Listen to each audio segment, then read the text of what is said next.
sukacita di dalam Tuhan karena Yesus telah tinggal di dalam hati kita. Kita tepuk tangan untuk Tuhan.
Yeremia pasal 29 ayat 11 menyampaikan pernyataan Tuhan bagi kita.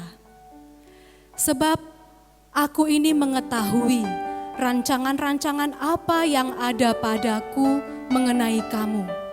Demikianlah firman Tuhan. Yaitu rancangan damai sejahtera dan bukan rancangan kecelakaan, untuk memberikan kepadamu hari depan yang penuh harapan. Penghayatan akan nats ini mewarnai lagu Berkat Kemurahan-Mu. Mari kita nyanyikan dalam syukur dan keyakinan. Aku ada saat ini semua karena kasih-Mu Tuhan.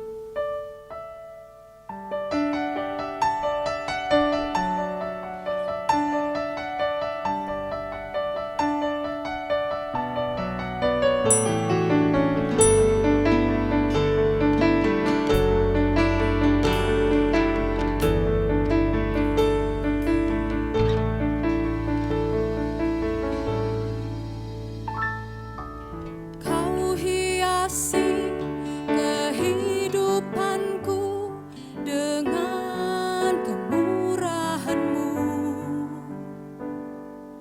Kau rancangkan masa depanku penuh dengan harapan. Aku ada saat ini semuanya karena kasih-Mu. Aku hidup hari ini semua berkat kemurahan-Mu. Terima kasih Yesus, Engkau sangat baik, teramat baik bagiku.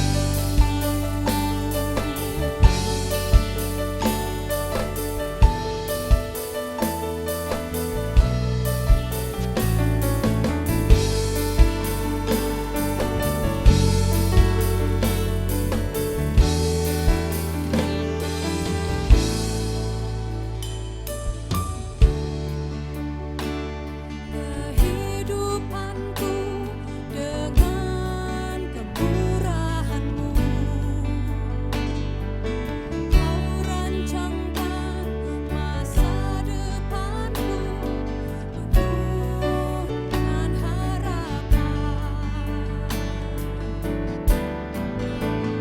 Aku ada saat ini semuanya karena kasih-Mu. Aku hidup hari ini semua berkat kemuliaan-Mu. Terima kasih Yesus, Engkau sangat baik, teramat baik. Aku ada saat ini semuanya karena kasih-Mu. Aku hidup hari ini semua berkat kemurahan-Mu. Terima kasih Yesus, Engkau sangat baik, teramat baik bagiku. Yesus, Engkau sangat baik, teramat baik bagiku.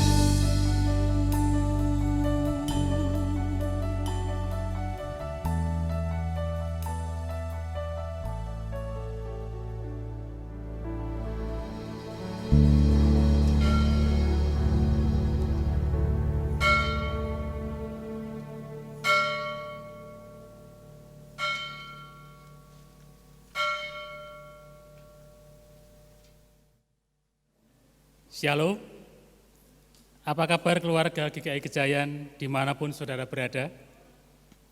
tetap teguh dan tegar di dalam pengharapan.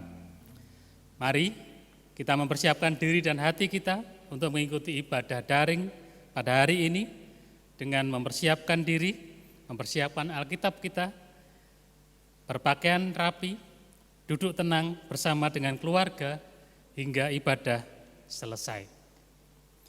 Jemaat terkasih, saat ini kami mohon perhatian saudara untuk menyampaikan beberapa hal sebagai berikut.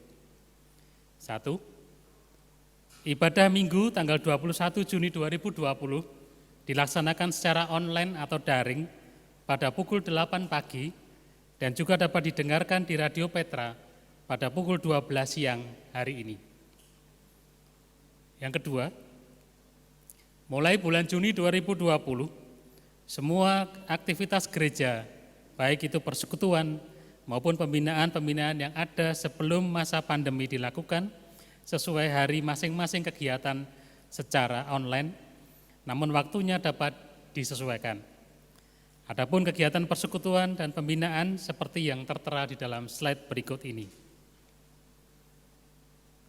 Persekutuan Dewasa Muda setiap hari Senin pukul 18 waktu Indonesia Barat, SOD dan SOC setiap Selasa pertama, ketiga, dan kelima. Doa malam setiap Selasa kedua, KUL dan Kompas setiap Selasa keempat. Doa pagi diganti dengan doa sore setiap hari Rabu pukul 4 sore. Persekutuan keluarga Kamis kedua dan keempat. Persekutuan pemuda setiap hari Jumat jam 6 sore.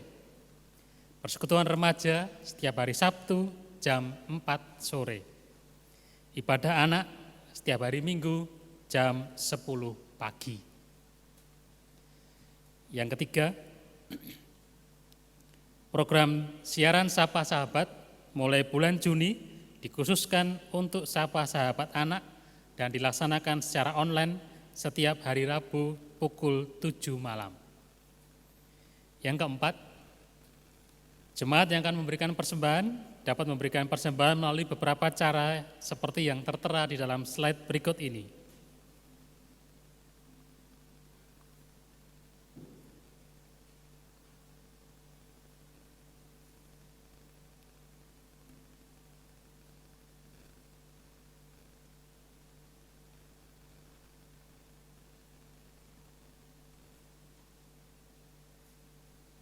Yang kelima, pelayanan klinik sementara masih belum dilayankan. Yang keenam, kegiatan malam puji-pujian dan ucapan syukur keluarga besar GKI Gejayan, pendeta, aktivis, dan jemaat untuk saling menguatkan dan berbagi kasih bagi sesama diadakan pada hari Sabtu 27 Juni 2020 mulai pukul 7 malam sampai 9 malam. Dilaksanakan secara live streaming atau online via YouTube GKI Gejayan. Kami mengharap partisipasi segenap warga jemaat. Yang ketujuh, Majelis Jemaat GKI Gejayan mengadakan survei berkenaan dengan kesiapan jemaat menghadapi new normal dalam kegiatan beribadah terkait dengan ibadah tatap muka pasca pandemi COVID-19. Bapak Ibu Saudara, kami persilakan untuk scan kode QR yang tertera di dalam warta jemaat untuk dapat mengisi lembar survei tersebut. 8. GKI Gejayan membuka program Gejayan Tetulung, merupakan satu program yang diangkat dari realitas keprihatinan akibat pandemi COVID-19 dan dikemas di dalam bentuk seperti pasar online yang bertujuan untuk saling menolong dalam hal perekonomian jemaat. Program ini diutamakan untuk anggota jemaat dan aktivis yang sudah punya usaha, yang baru akan membuka usaha, dan yang sedang membutuhkan pekerjaan. Informasi selengkapnya dapat dibaca di warta jemaat. Yang kesembilan, tanggap darurat COVID-19 diwujudkan dalam kegiatan sebagai berikut.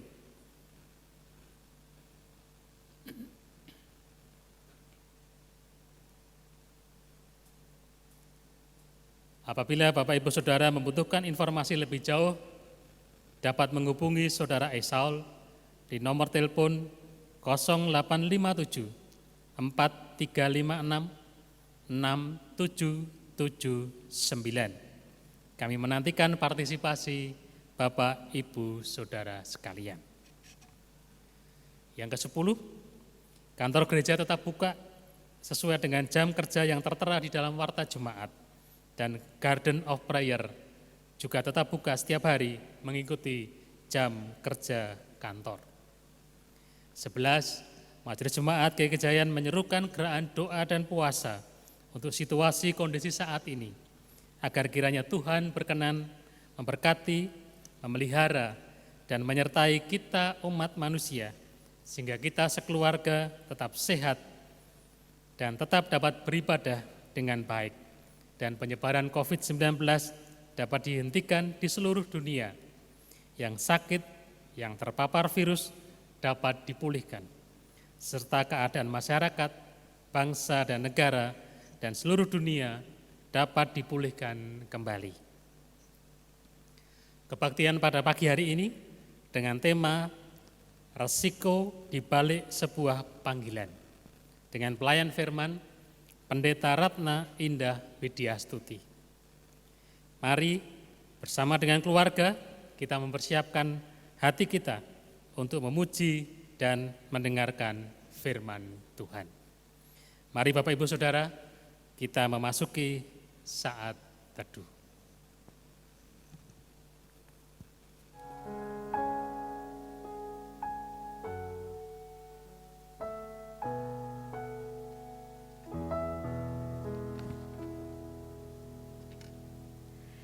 Terpujilah Tuhan, Allah yang maha tinggi, yang menciptakan kita untuk memujinya. Kita datang menyembah kepada Allah yang maha suci, supaya nurani kita dimurnikan, dan semangat kita dikobarkan untuk hidup baginya.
Jemaat yang terkasih, mari kita bersama memulai ibadah ini dengan pengakuan demikian.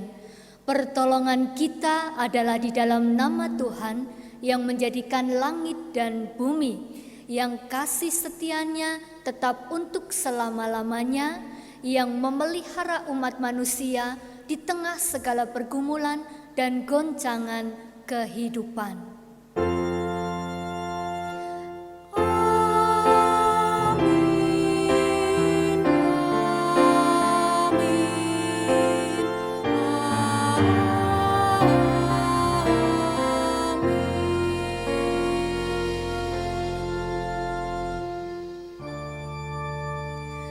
Salam bagimu, salam bagimu, salam,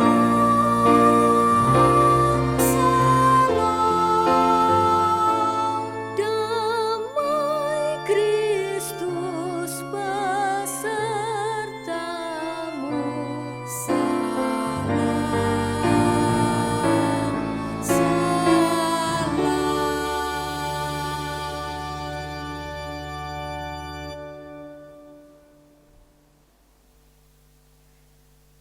Dalam keheningan ini, biarlah hati kita diam sejenak dari segala kebisingan, dan kita masuk dalam pengakuan dosa.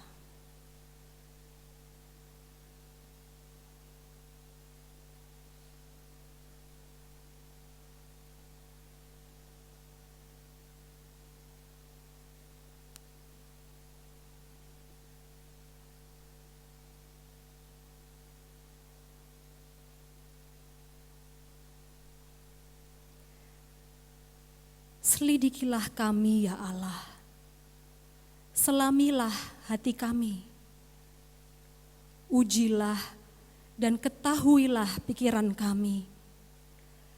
Lihatlah entah ada kejahatan dalam diri kami, dan bimbinglah kami di jalan yang kekal.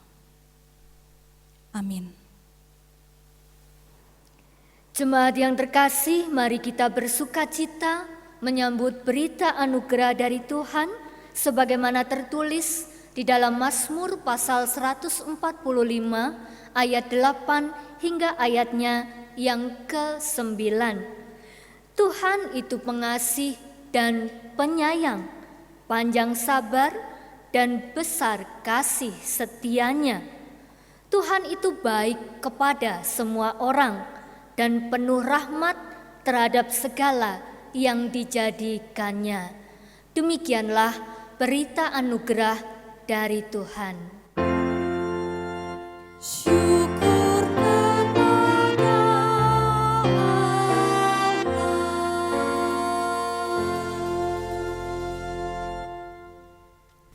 Saya dan saudara sudah menyaksikan betapa Tuhan itu baik.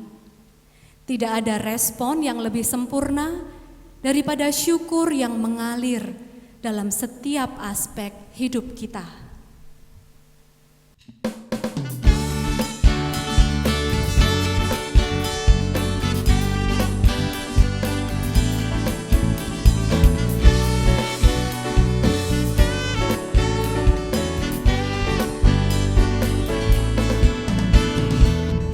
Datanglah ke bait-Nya dengan hati bersyukur, ke dalam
bagaikan bejana siap dibentuk.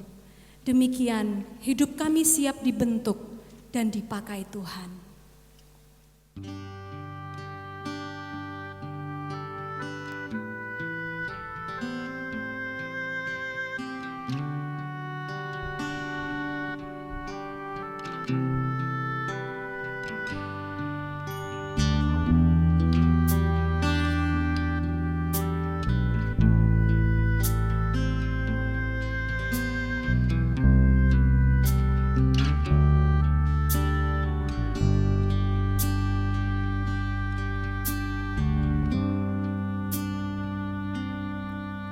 Bagaikan bejana siap dibentuk, demikian hidupku di tangan-Mu.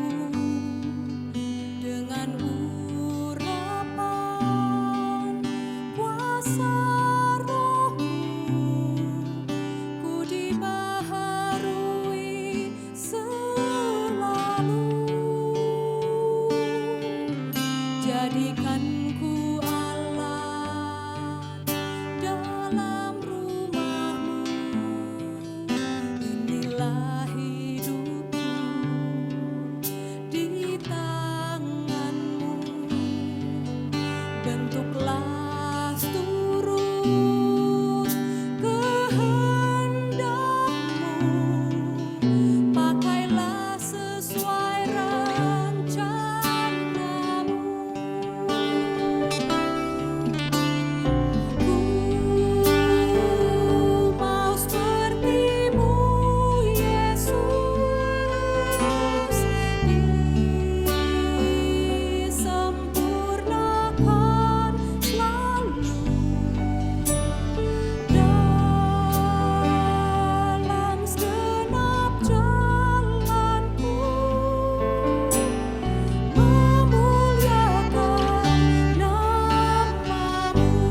Jemaat terkasih, marilah sebelum kita bersama membaca dan merenungkan firman Tuhan, kita bersatu di dalam doa.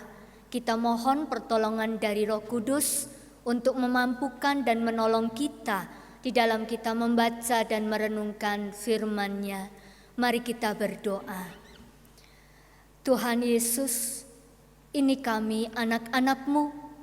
Betapa kami bersyukur di dalam keterbatasan yang ada, namun Tuhan boleh mempersatukan kami di dalam ibadah virtual pada hari ini.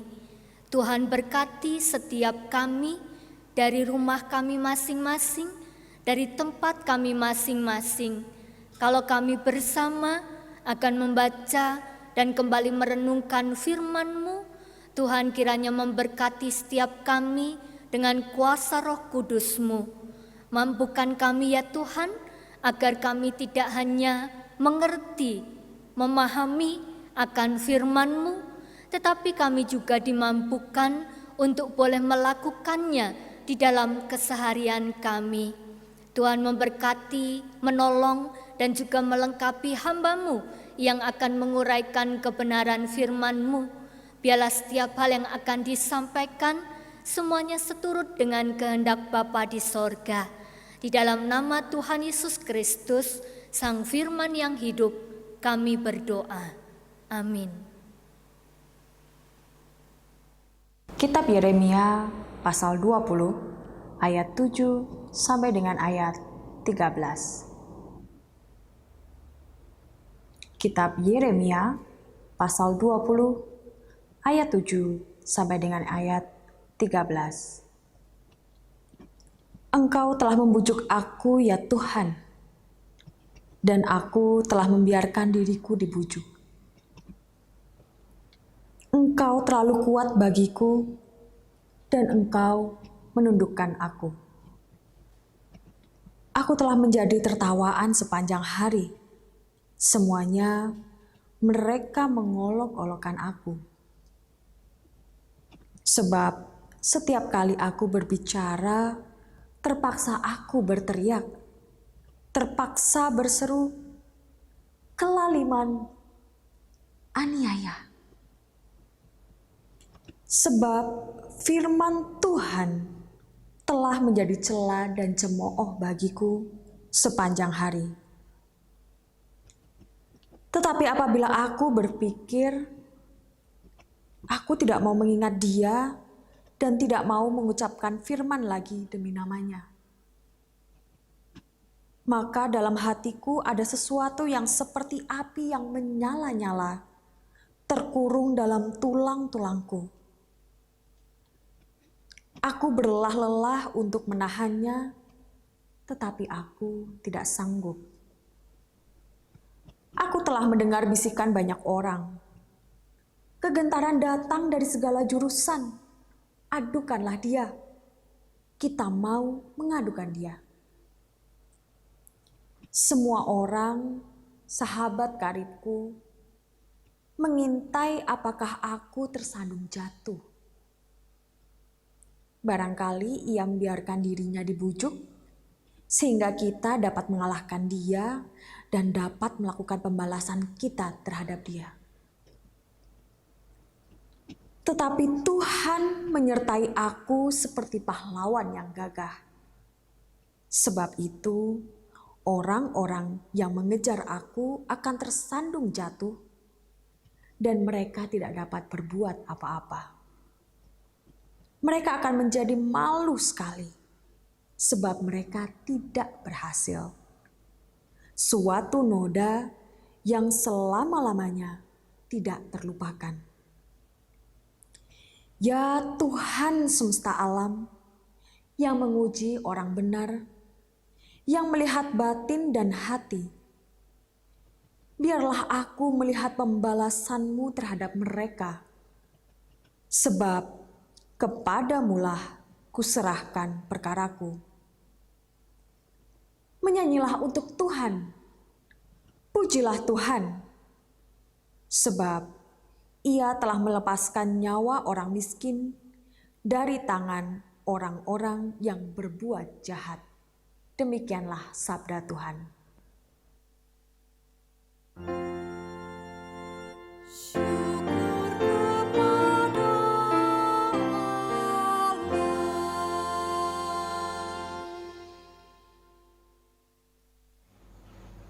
Mazmur 69.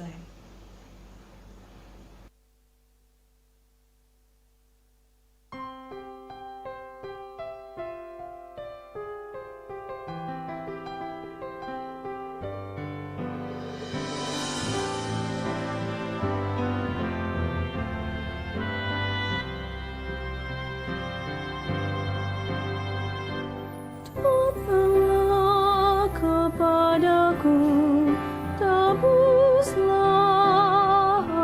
aku, bebaskanlah aku oleh karena musuh-musuhku.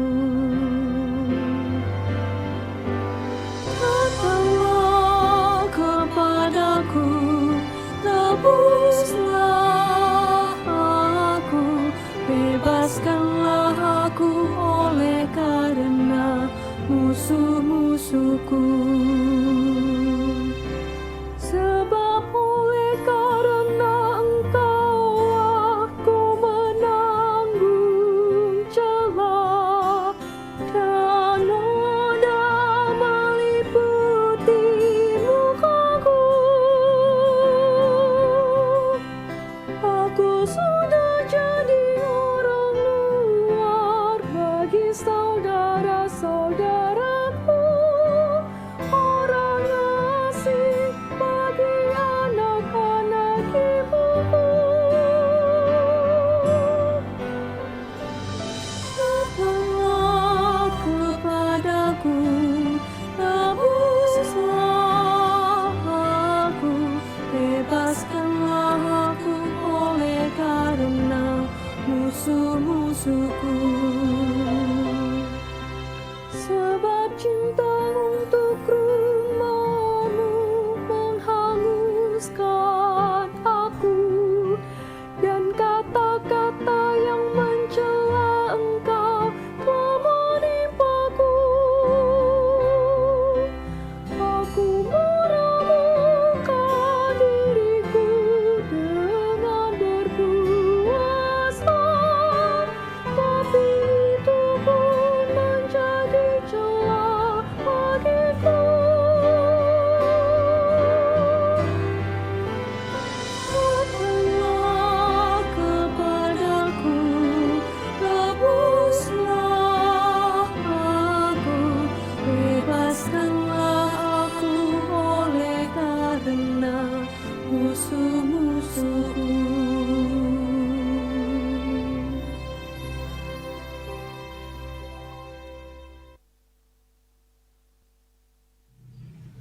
Injil yang ditulis oleh Matius pasal 10 ayat 24 sampai dengan 28. Injil yang ditulis oleh Matius pasal 10 ayat 24 sampai dengan 28. Seorang murid tidak lebih daripada gurunya, atau seorang hamba daripada tuannya. Cukuplah bagi seorang murid jika ia menjadi sama seperti gurunya, dan bagi seorang hamba jika ia menjadi sama seperti tuannya. Jika tuan rumah disebut Bilzebul, apalagi seisi rumahnya. Jadi, janganlah kamu takut terhadap mereka, karena tidak ada sesuatu pun yang tertutup yang tidak akan dibuka, dan tidak ada sesuatu pun yang tersembunyi yang tidak akan diketahui. Apa yang kukatakan kepadamu dalam gelap, katakanlah itu dalam terang. Dan apa yang dibisikkan ke telingamu, beritakanlah itu dari atas atap rumah.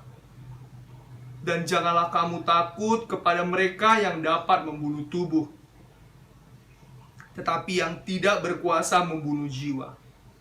Takutlah terutama kepada Dia yang berkuasa membinasakan baik jiwa maupun tubuh di dalam neraka.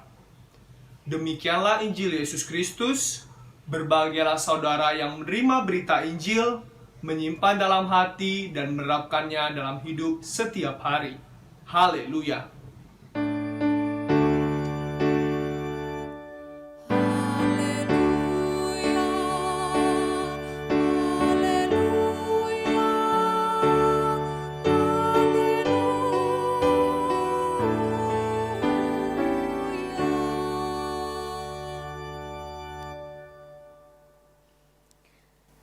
Shalom, keluarga besar GKI Gejayan dimanapun berada. Selamat pagi dan selamat hari Minggu untuk kita semua. Bapak Ibu yang terkasih, bagaimana kabar dari Bapak Ibu Saudara terkasih? Tentunya kita semua berharap bahwa kita tetap semangat, kita tetap teguh dan tegar di dalam pengharapan kepada Dia yang hidup. Saudaraku, kita tentu sudah tidak asing dengan pepatah yang mengatakan bahwa diam itu emas. Diam itu adalah emas. Kita lihat saudara, ternyata di satu sisi itu menjadi satu pilihan yang baik, menjadi pilihan yang benar dan bahkan menjadi pilihan yang bijak. Tetapi di sisi lain rupanya ini akan menjadi pilihan yang buruk. Kapankah diam itu menjadi pilihan yang baik, benar dan bijak? Yaitu ketika kita tahu, ketika kita menyadari bahwa hal itu tidak perlu kita ucapkan, tidak perlu kita sampaikan kepada seseorang atau kepada sekelompok orang. Apa yang kira-kira tidak perlu kita sampaikan, saudara? Ketika kita sedang marah, ketika kita sedang emosi, ketika kita sedang kecewa, ketika kita sedang tersinggung, ketika kita sedang tidak suka, maka di sini diam adalah pilihan yang baik, benar, dan bahkan sangat bijak. Karena apa? Karena kita akan bisa menahan diri kita untuk tidak mengeluarkan kata-kata yang tidak perlu, misalnya umpatan atau mungkin makian oleh karena kita sedang marah. Dan itu semua adalah contoh kata-kata atau hal yang tidak pas atau kurang tepat keluar dari mulut seorang anak Tuhan. Lalu kemudian kapan ketika diam itu dikatakan baik? Ya ketika kita tahu di mana kita harus mengerem emosi kita. Kita tahu waktu yang tepat untuk kita boleh menyampaikannya. Dan di sisi lain, saudara dapat memperhatikan, diam akan menjadi pilihan yang buruk dan bahkan sangat buruk. Kapan? Kapan ketika diam itu menjadi pilihan yang buruk? Yaitu ketika saudara dan saya, ketika kita ini sedang dituntut untuk menyampaikan apa yang benar, ketika kita sedang diminta untuk menyuarakan kebenaran dan kita memilih diam, maka itu adalah sesuatu yang sangat buruk, sesuatu yang sangat tidak baik. Bapak Ibu yang terkasih di dalam Tuhan, perikop yang kita baca pada hari Minggu ini merupakan perikop yang menceritakan tentang penderitaan dan bahkan juga penganiayaan yang akan diterima dan dihadapi oleh para murid oleh karena tugas mereka menyuarakan kebenaran. Jadi ada satu hal yang dibukakan tentang resiko yang akan dialami oleh para murid ketika mereka menyampaikan kebenaran itu sendiri. Mari kita lihat bersama, saudaraku, tugas para murid adalah menyuarakan kebenaran. Matius 10 ayat yang ke-16, lihatlah aku mengutus kamu seperti domba ke tengah-tengah serigala. Jikalau kita cermati, maka ini sangat menarik, saudara. Saya akan tunjukkan, ini adalah gambar domba. Domba menjadi satu gambaran dari hewan yang sangat rentan. Domba menjadi satu gambaran hewan yang lemah dan mudah terancam. Lalu kemudian kita perhatikan gambar yang berikut ini menjadi satu perbandingan yang bertolak belakang, saudara.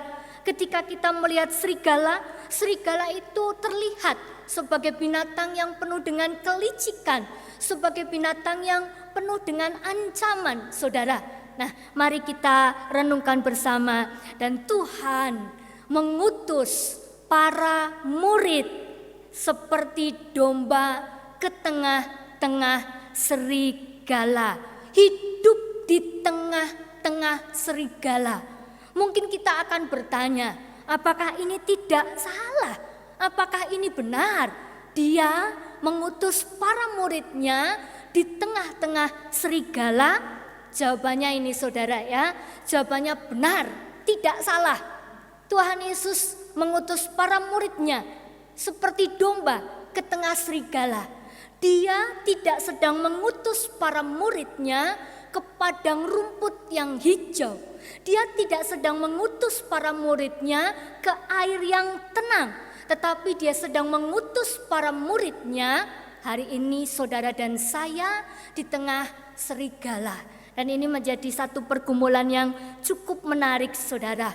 Kenapa? Karena tentunya mereka pada saat itu dan saudara saya pada saat ini tentunya diminta untuk tidak menjadi domba yang konyol, tidak diminta untuk menjadi domba yang sekedar menjadi santapan serigala, saudara.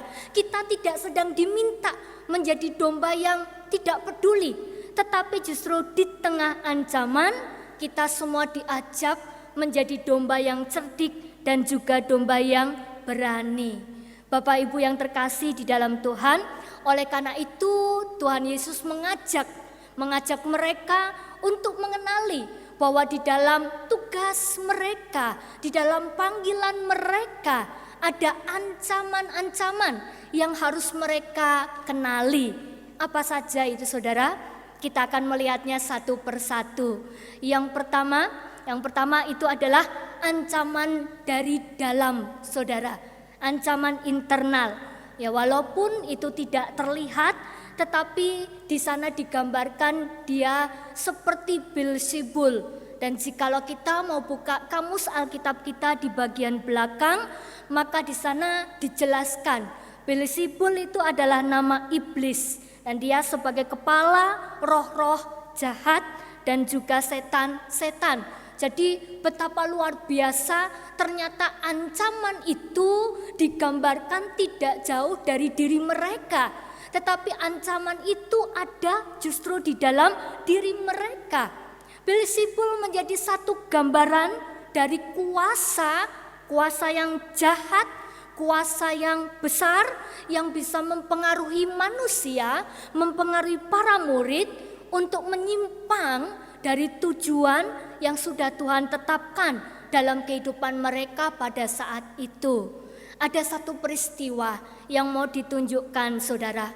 Ketika dalam sebuah percakapan, ketika Yesus sedang menghadapi jalan penderitaannya, ketika dia sedang berbicara tentang apa yang akan terjadi terhadap dirinya, lalu kemudian tiba-tiba Yesus menghadik Petrus dan mengatakan, "Enyahlah iblis."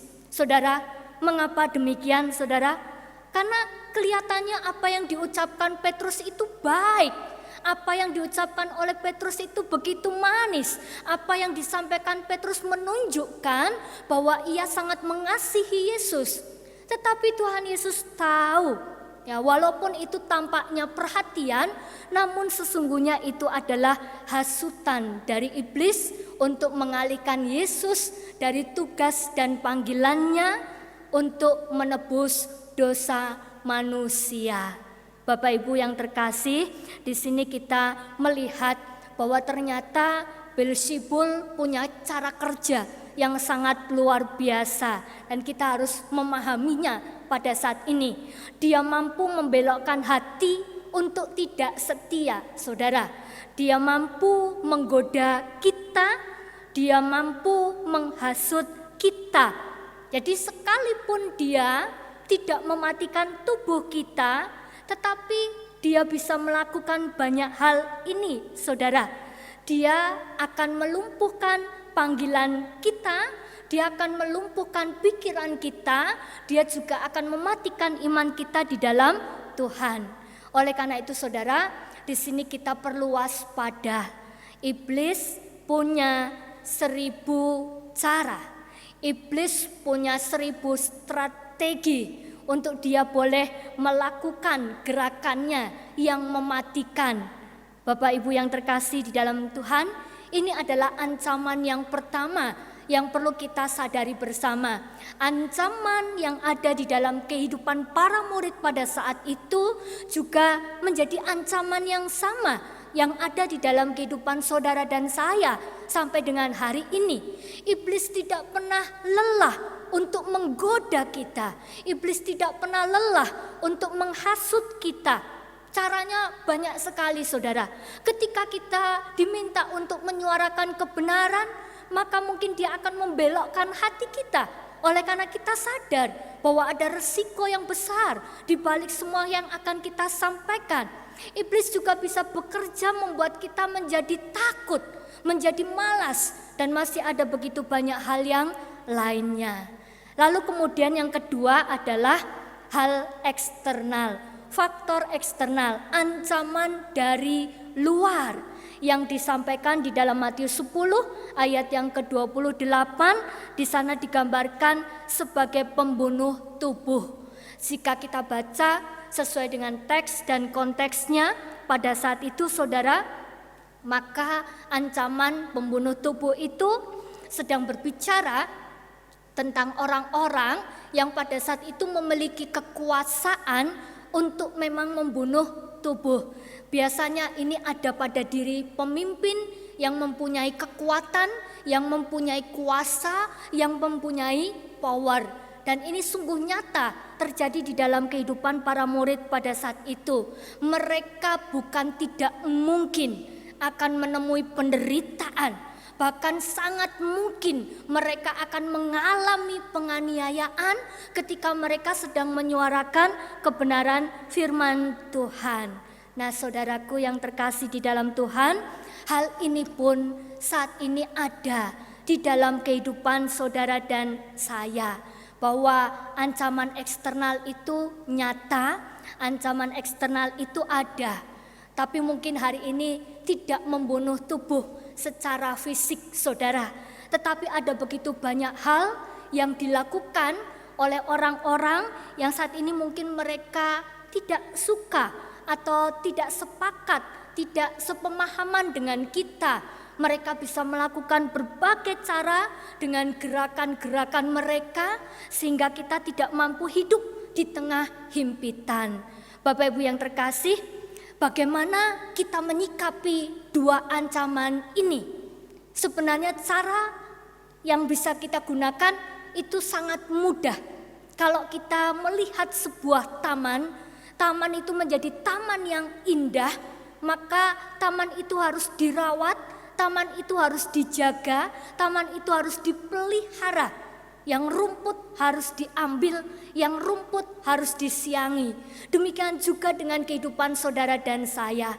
Jikalau kita ingin menjadi pribadi yang kuat terhadap ancaman baik dari dalam diri kita ataupun dari luar diri kita, maka saudara dan saya harus senantiasa menyiangi hal-hal yang tidak berguna, menyiangi hal-hal yang tidak perlu di dalam kehidupan kita, sehingga kita boleh bertumbuh dengan maksimal, kita punya kepekaan dan kita juga punya kekuatan untuk kita boleh terus menyuarakan kebenaran firman Tuhan.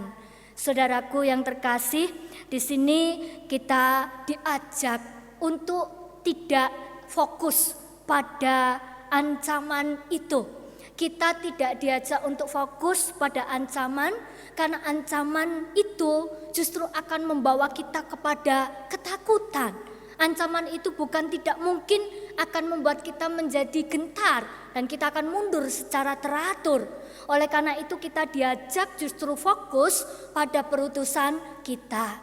Persoalannya adalah hari ini di tengah begitu banyaknya tantangan, di tengah begitu banyaknya kesulitan untuk kita boleh menyuarakan apa yang benar, apa yang baik, kita sedang fokus pada yang mana saudara?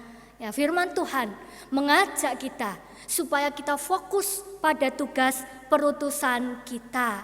Kenapa saudaraku? Kenapa? Karena kebenaran harus diberitakan. Apapun yang terjadi, kebenaran harus diberitakan. Saudara boleh melihat gambar ini, saudaraku, sebuah pohon yang bahkan dia mampu hidup, dia mampu bertumbuh menjadi sebuah pohon yang cukup besar, sekalipun dia ada di tengah-tengah di antara bebatuan yang begitu kuat menghimpitnya. Jadi tidak ada alasan untuk saudara dan saya tidak memberitakan kebenaran itu. Justru himpitan itulah, kesulitan itulah, ancaman itulah yang harusnya menjadi kesempatan untuk kita boleh memberitakan kebenarannya, untuk kita dengan berani menyampaikan kebenaran itu, saudara. Karena dengan demikian, di tengah kesulitan kita mampu menyampaikan kebenaran itu, berarti kita sedang mengungkapkan iman kita kepada orang-orang yang ada di sekitar kita. Sekalipun itu tidak mudah, saudara. Dan bahkan di dalam bagian Matius 10 ayat yang ke-32, di sana dikatakan, siapa yang mengakui aku di depan manusia, aku juga akan mengakuinya di depan Bapakku yang di sorga. Jadi memang harga yang harus kita bayar, resiko yang harus kita bayar untuk kita boleh menyuarakan kebenaran itu memanglah tidak mudah. Tetapi di tengah himpitan, di tengah kesulitan, ancaman, jikalau kita mampu menyuarakan kebenarannya, maka ini menjadi satu hal yang luar biasa. Yang berikutnya, saudara, Tuhan sedang mengajak kita supaya kita fokus kepada perutusan, berarti kita sedang takut kepada Dia. Takut dalam arti kita sedang menghormati Dia. Dia yang memberikan panggilan itu kepada saudara dan saya. Dan jikalau kita fokus melakukan apa yang Tuhan kehendaki di dalam kehidupan kita, ini akan menjadi sesuatu hal yang indah. Di sini Tuhan mengingatkan para murid, mengapa engkau mesti takut kepada mereka yang dapat membunuh tubuh, sedangkan engkau tidak takut kepada Dia yang dapat membunuh jiwa. Maka di sini para murid diajak untuk boleh memiliki rasa takut yang benar. Kepada siapa? Kepada Dia yang memberikan panggilan itu kepada setiap para murid. Nah, demikian juga dengan saudara dan saya. Mari saudaraku, milikilah hidup yang takut akan Tuhan. Mari kita hormati Dia yang sudah memberikan panggilan itu di dalam kehidupan saudara dan saya. Lalu kemudian yang ketiga, bagian yang ketiga, kita diajak untuk melihat di tengah ancaman, di tengah kesulitan, di tengah rintangan, ternyata Dia tetap menjadi Tuhan yang memelihara. Tuhan Yesus tahu bahwa para murid mengalami ketakutan yang luar biasa, tetapi kemudian Dia menunjukkan kasih-Nya. Dia menggambarkan bahwa burung pipit hidup pun itu semua atas pemeliharaan Tuhan. Burung pipit hidup bukan tanpa ancaman. Mereka hidup di alam bebas dengan begitu banyak ancaman. Tetapi di sini kita boleh melihat bahwa Tuhan memeliharanya. Seekor burung pipit pun Tuhan pelihara. Maka yang Tuhan mau sampaikan kepada para murid adalah di tengah kesulitan, di tengah ancaman, Dia itu menjadi Tuhan yang senantiasa memelihara kehidupan anak-anak-Nya. Nah, saudaraku, kita juga akan melihat bahwa ternyata panggilan untuk menyatakan kebenaran tentang Tuhan di tengah-tengah lingkungan kehidupan yang penuh dengan ancaman itu juga dialami oleh Yeremia. Siapakah Yeremia, saudara? Yeremia adalah seorang yang masih sangat muda dan dia dipakai, dia dipanggil, dia diutus untuk menjadi seorang nabi. Nabi adalah penyambung lidah Tuhan. Dalam hal ini tugas Yeremia adalah menegur, memperingatkan umat Tuhan tentang dosa yang mereka lakukan. Yang kedua, tugas Yeremia adalah memberitakan resiko di balik kesalahan, di balik dosa yang mereka lakukan. Tentu ini menjadi satu hal yang tidak mudah, saudara. Ini menjadi satu hal yang berat. Kenapa? Gitu ya. Karena situasi bangsa Israel pada saat itu yang penuh dengan tekanan. Yang kedua adalah karakter dari bangsa Israel yang tegar tengkuk. Dan yang ketiga adalah usia Yeremia yang masih tergolong muda. Jadi 3 faktor ini saja ini yang akan membuat umat tidak mau mendengar atau masa bodoh terhadap apa yang diucapkan oleh Yeremia. Dan bahkan mungkin bangsa Israel dengan terang-terangan mereka dapat menunjukkan ketidaksukaan mereka ketika Yeremia menyampaikan apa yang benar. Resiko yang dialami oleh Yeremia adalah ditolak, dimusuhi, dan bahkan disingkirkan. Saudara, belajar dari Yeremia. Yeremia seorang yang masih muda, Yeremia seorang yang punya keterbatasan. Maka kita boleh melihat bahwa ternyata Yeremia juga mengalami yang namanya putus asa. Dia juga menyerah, saudara. Dan itu bisa kita lihat dari Yeremia 20 ayat yang ke-9. Dikatakan di sana, ia tidak mau mengingat dia lagi. Ia tidak mau mengucapkan firman demi namanya lagi. Mengapa? Karena itu menjadi penderitaan di dalam kehidupannya. Itu tidak mendatangkan kebaikan untuk dirinya. Dia menyerah, putus asa. Tetapi persoalannya adalah apakah Yeremia bisa melakukan hal itu, saudara? Ternyata tidak bisa, saudara. Yeremia 20 ayat yang ke-9 di sana dikatakan, dalam hatiku ada sesuatu yang seperti api yang menyala-nyala terkurung dalam tulang-tulangku. Aku berlelah-lelah untuk menahannya, tetapi aku tidak sanggup. Nah, saudaraku, lihatlah, dia tidak mau lagi menyuarakan kebenaran itu. Tetapi ternyata di sini kita bisa melihat dia tidak bisa. Karena ada kekuatan yang mendorongnya untuk dia terus menyuarakan kebenaran itu. Oleh karena itulah di dalam kegelisahannya dia memilih untuk tetap taat, saudara. Nah, tidak ada pilihan selain taat. Demikian juga untuk saudara dan saya. Bagian kita adalah taat, menyatakan kebenarannya, menyuarakan kebenarannya. Memang tidak mudah, saudara. Tidak ada seorang pun yang mungkin senang untuk ditegur. Tidak ada atau jarang ada orang yang mau dengan terbuka menerima teguran atau kritikan, saudara. Tetapi di sini kita didorong untuk terus boleh menyatakan apa yang benar di hadapan kita tentunya. Karena apa? Karena itu menjadi satu tanda kita sedang mengasihi dia.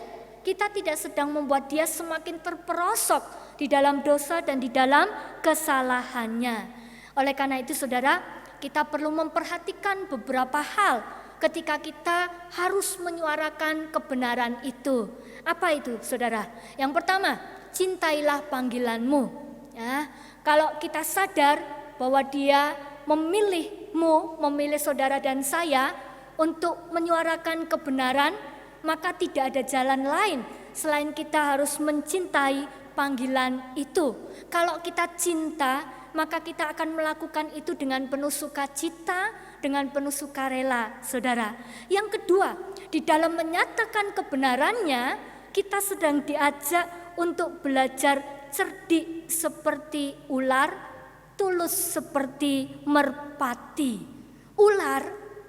Ular itu punya kemampuan untuk mendeteksi mangsanya dengan penglihatan dan juga dengan penciumannya. Sehingga ketika dia akan mematuk mangsanya, dia sudah punya perhitungan yang matang. Dia sudah punya perhitungan yang pas. Maka jangan heran Kalau seringkali apa yang dimangsa ular itu hampir tidak pernah luput, saudara. Karena dia sudah punya perhitungan yang matang. Dengan perhitungan yang pas, dia mampu melumpuhkan lawannya. Yang berikutnya kita juga tahu, ular itu bukan hewan yang mudah untuk dijebak, saudaraku. Kita belajar dari kecerdikan ular. Mari kita tegur orang yang bersalah. Mari kita nyatakan apa yang benar dengan perhitungan yang pas, dengan perhitungan yang tepat. Tepat waktunya, tepat orangnya, tepat tempatnya. Maka kalau kita sudah mempertimbangkan itu semua dengan baik, apa yang akan kita nyatakan sebagai kebenaran itu tidak akan meleset, saudara. Lalu yang ketiga, ya, tuluslah seperti merpati. Merpati itu adalah jenis burung yang mampu terbang berkilo-kilometer jauhnya, tetapi dia akan selalu kembali ke tempat yang sama, saudara. Dan seperti kita ketahui, merpati tidak mempunyai empedu.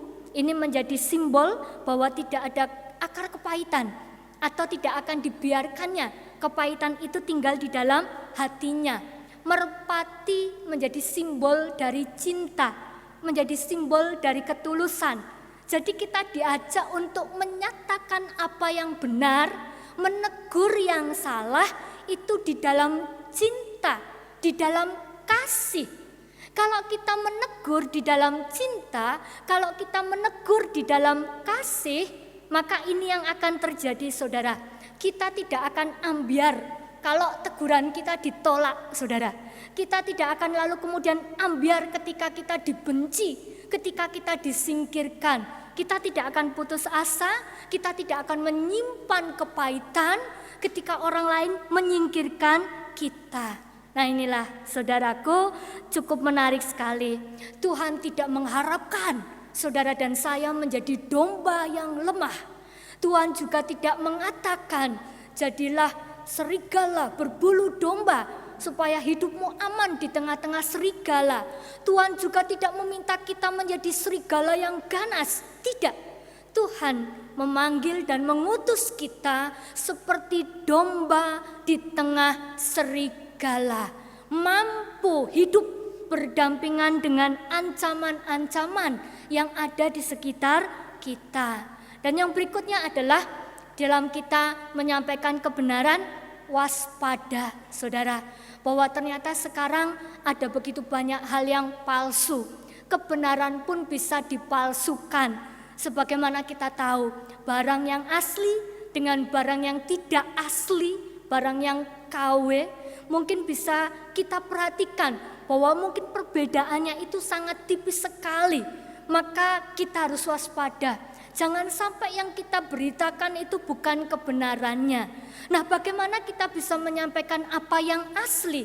Ya, kita harus selalu dekat dengan yang asli. Ya, kita harus selalu dekat dengan kebenaran itu. Kita hidup dan menghidupi kebenaran itu.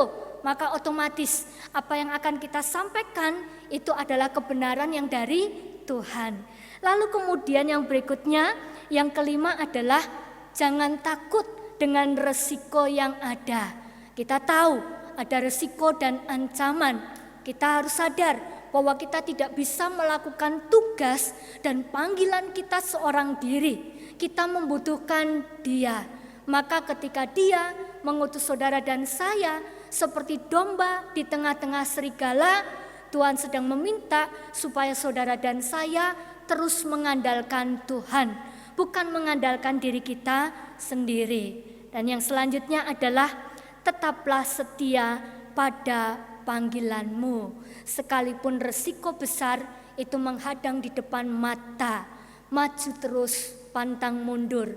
Bersama dengan Tuhan, kita punya tugas, kita punya panggilan untuk menyuarakan kebenaran di tengah dunia yang penuh dengan ketidakbenaran. Amin. Tuhan memberkati. Mari kita masuk di dalam saat teduh dan juga doa syafaat kita. Mari kita berdoa. Bapa di dalam sorga, kami bersyukur kepadamu ya Tuhan. Kebenaran firman-Mu menolong setiap kami untuk kami boleh kembali menghayati tugas dan juga panggilan kami sebagai murid-murid-Mu. Tidak mudah ya Tuhan, kami menyadari bahwa apa yang harus kami sampaikan itu adalah kebenaran di dalam Tuhan. Kami tahu ada begitu banyak resiko ketika kami harus menyuarakan kebenaran itu di tengah dunia yang penuh dengan ketidakbenaran. Tetapi kembali kami diingatkan bahwa kami tidak sedang melakukan tugas itu seorang diri. Tuhan mengajak supaya kami boleh senantiasa mengandalkan Tuhan dan percaya bahwa Tuhan akan senantiasa menolong kami. Ada begitu banyak kesulitan, ada begitu banyak ancaman, baik itu yang ada di dalam diri kami ataupun dari luar diri kami. Tetapi kami percaya Tuhan ada dan Tuhan melindungi, Tuhan menolong setiap kami. Mari Tuhan, dalam setiap kelemahan, kekurangan, keterbatasan kami, perlengkapi kami dan mampukan kami untuk kami boleh terus menyuarakan kebenaran itu di tengah kehidupan kami. Bapa di dalam sorga, pada saat ini kami juga bersyukur di tengah ibadah kami, Tuhan memberi kami kesempatan untuk kami boleh kembali menaikkan doa bagi setiap pergumulan yang terjadi di sekitar kami. Tuhan, kami mengucap syukur untuk setiap anak-anak kami yang Tuhan izinkan untuk boleh melewati ujian kenaikan kelas, walaupun semua dilakukan secara online. Kami mengucap syukur untuk setiap hasil yang boleh diperoleh oleh anak-anak terkasih kami. Berkatilah ya Tuhan masa depan anak-anak kami, mampukan mereka agar mereka tidak hanya sekedar menjadi generasi yang pandai, tetapi mereka juga boleh menjadi generasi yang takut akan Tuhan, generasi yang mampu menyuarakan kebenaran Tuhan. Bapa di dalam sorga, saat ini kami juga mau berdoa untuk saudara-saudara kami yang bahkan sampai hari ini mereka sedang berjuang mempertahankan kehidupan mereka, oleh karena mereka sedang berjuang melawan virus corona di dalam tubuh mereka. Ya Tuhan, dengan setiap obat, vitamin, dan alat-alat yang digunakan untuk boleh menopang kelangsungan hidup mereka, dari tempat ini kami berdoa dan memohon, Tuhan beri kekuatan, Tuhan mampukan mereka untuk mereka boleh melewati ini bersama dengan Tuhan. Kami mau berdoa juga bagi begitu banyak keluarga yang hari ini tengah berduka cita oleh karena mereka harus kehilangan keluarga yang mereka kasihi oleh karena virus corona ini. Biarlah kasih dari Tuhan yang menguatkan mereka, memberikan penghiburan kepada setiap mereka, menolong dan memampukan untuk mereka boleh melanjutkan kehidupan bersama dengan Tuhan Yesus. Ya Tuhan, saat ini kami juga mau berdoa untuk pemerintah Indonesia di dalam setiap jajarannya. Tuhan memberkati dan menolong mereka untuk setiap kebijakan yang akan disampaikan secara khusus ketika nanti new normal ini diberlakukan. Biarlah setiap keputusan yang boleh disampaikan, kebijakan yang diputuskan, semuanya itu boleh menjadi sesuatu hal yang membawa kebaikan untuk bangsa Indonesia. Terima kasih Bapa dalam sorga. Kami menyerahkan juga setiap saudara-saudara kami yang hari ini terdampak oleh karena COVID-19 di dalam perekonomian, di dalam segala aspek kehidupan. Kami mohon Tuhan kiranya turut campur tangan, memulihkan segala sesuatunya. Pakai kami Tuhan, untuk kami boleh menjadi perpanjangan tangan-Mu yang membawa kasih, membawa damai, membawa sukacita. Terima kasih Tuhan. Ini doa dan permohonan kami yang kami mau panjatkan hanya di dalam nama Tuhan Yesus Kristus. Amin.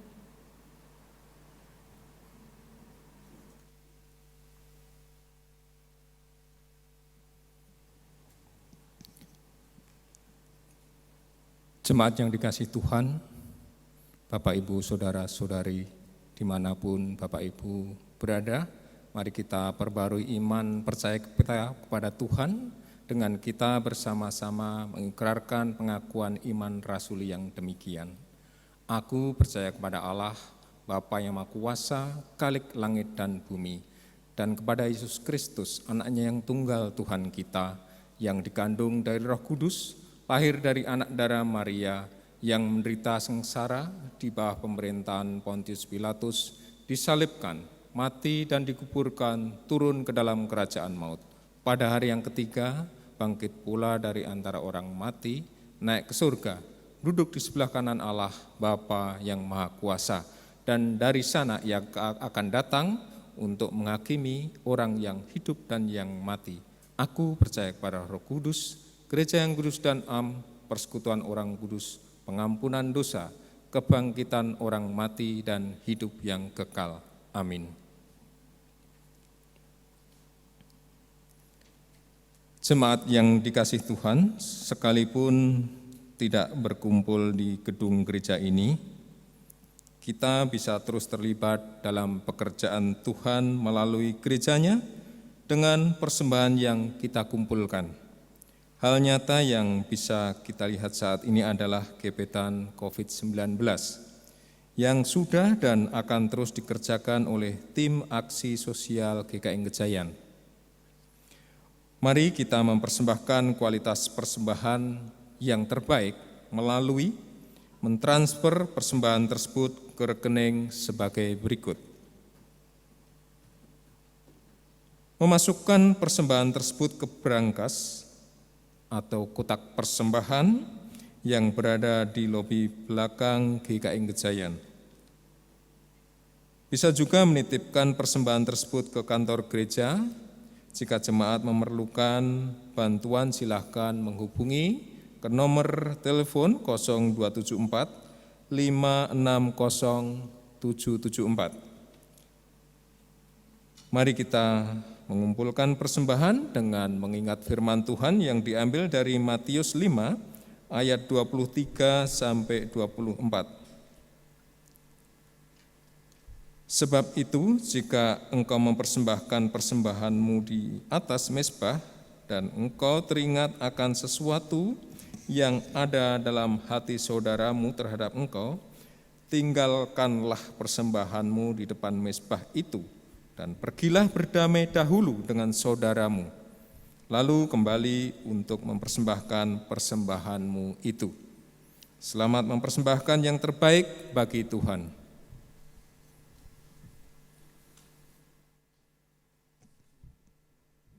Tuhan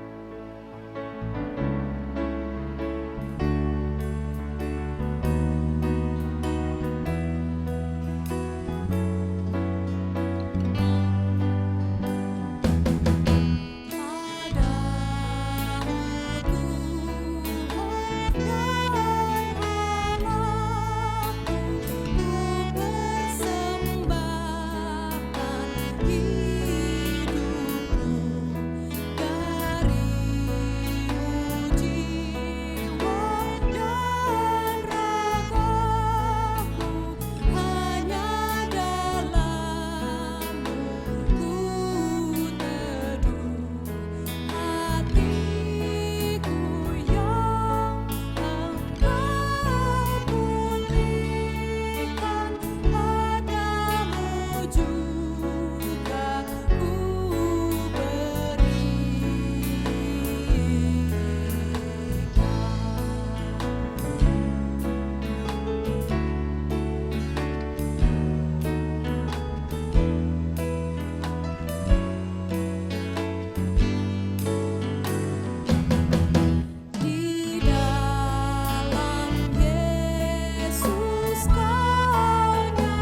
Mari jemaat Tuhan, kita bawa persembahan kita di dalam doa. Mari kita berdoa. Ya Tuhan, kami datang kepadamu kembali. Kami mau bersyukur Tuhan atas segala berkat, karunia, dan anugerah Tuhan, kasih sayang Tuhan yang boleh kami rasakan dalam kehidupan kami, hari lepas hari Tuhan sampai saat ini.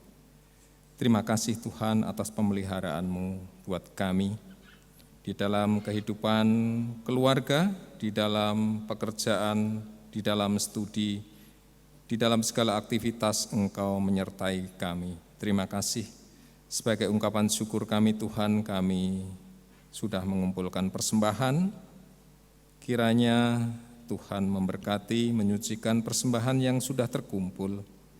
Biarlah persembahan ini boleh dipakai untuk pelayanan kasih di tempat ini, ataupun dimanapun saja Tuhan kehendaki, bisa dipakai untuk kesaksian, untuk pelebaran nama kerajaan Tuhan di muka bumi ini. Ya Tuhan Allah Bapa di surga, kami juga berdoa Tuhan untuk majelis jemaat yang Tuhan percaya untuk mengelola persembahan ini.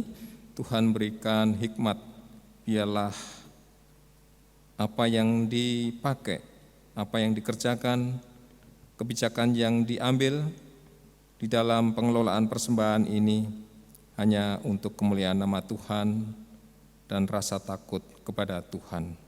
Terima kasih Tuhan, akhirnya kami mau menyerahkan hidup kami di dalam tangan Tuhan.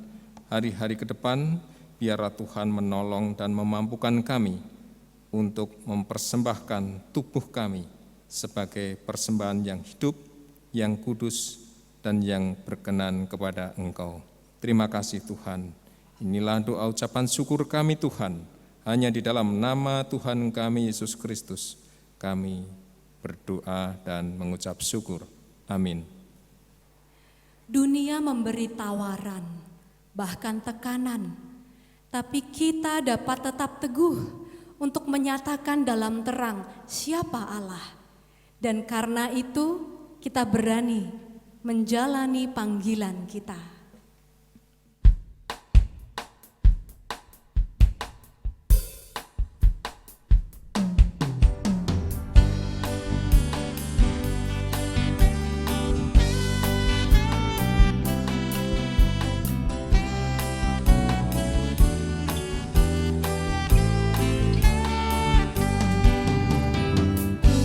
Tuhan memanggilmu, hai dengarlah.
Jemaat terkasih, bersama Tuhan, mari kita bersatu untuk bersama menanggung pergumulan dunia. Kami bersedia bersatu untuk bersama menanggung pergumulan dunia. Bawalah penghiburan dan pengharapan dari Tuhan bagi sesama. Kami mau menjadi alat penghiburan dan pengharapan dari Tuhan bagi sesama. Terangilah dan garamilah keluarga dan dunia. Kami bersuka cita menjadi terang dan garam dunia. Kini, terimalah berkat Tuhan yang menguatkan dan meneguhkan saudara.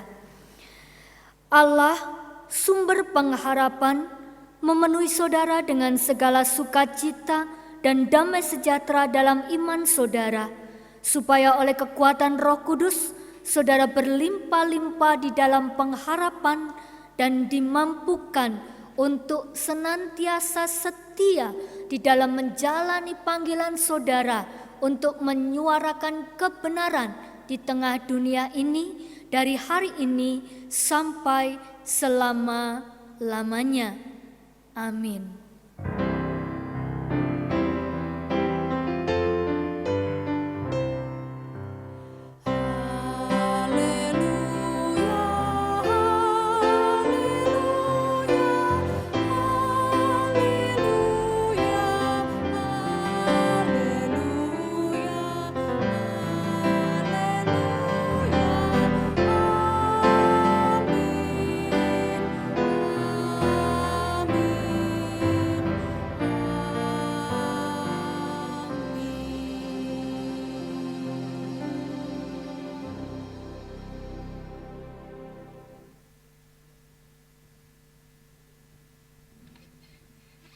Selamat hari Minggu dan Tuhan memberkati.